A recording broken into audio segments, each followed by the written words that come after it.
DOH Ligtas Tigdas aarangkada na sa January 19 simula sa Mindanao.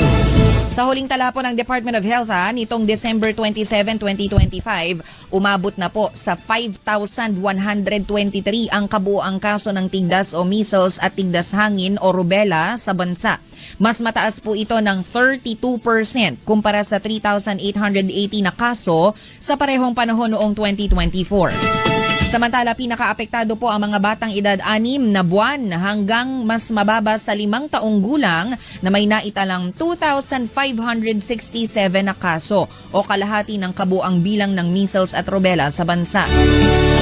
Sa mga naiulat na kaso, 73% ay hindi bakunado laban sa tigdas. Kabilang po ang mga rehiyon ng Zamboanga Peninsula, Northern Mindanao, Soc-Sargen at Bangsamoro Autonomous Region in Muslim Mindanao o BARM.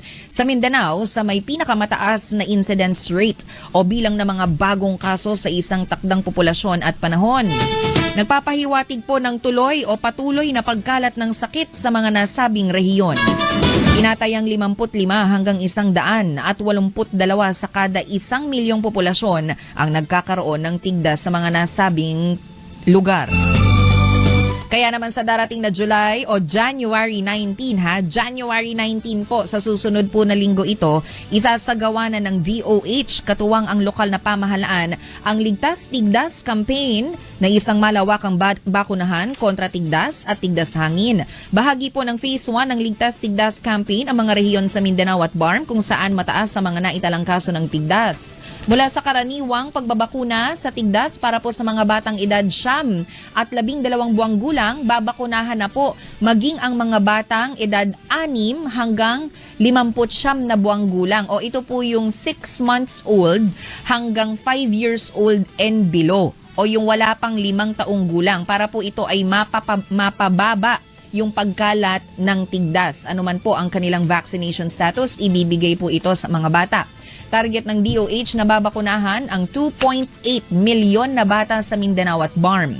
Sa pagbabakuna sa kampanyang ito ay gaganapin sa mga health center, rural health units, outpatient department at mga itinalagang vaccination site ng mga lokal na pamahalaan at ng DOH.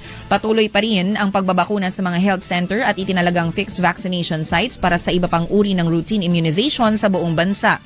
Inaanyayahan po ang mga magulang na makipag-ugnayan na sa pinakamalapit na health center para sa pagbabakuna ng kanilang mga chikiting. At para po sa iba pang detalye, makakasama po natin sa linya si Undersecretary Mary Ann Palermo Maestral. Si Yusek Maestral po, makakausap po natin. Isa po siya sa nangunguna para po sa proyekto ng Ligtas Tigdas ng DOH. Hi Yusek Maestral, good morning. Magandang umaga, Director Tina. Magandang umaga, Secretary Herbosa. At ligtas, malusog na umaga sa lahat ng tagapakinig natin. Ang fresh naman ni Yusek Maestral, lagi siyang fresh kahit na sobrang pagod talaga kakatrabaho si Yusek Maestral. I have to say, one of the hardworking execoms I've seen. I know, and despite that, not a strand of her hair is not in place. Laging ayos ang buhok yan. Kahit masipag yan. Yusek, ready na ba Yes, tayo? January 19, magsisimula po tayo ng bakunahan sa Mindanao. Are we ready for this? Oo, sa katunayan, no, nag-meeting ulit kami. Nung nakaraan kasama natin si Secretary Herbosa, nag-briefing yung team.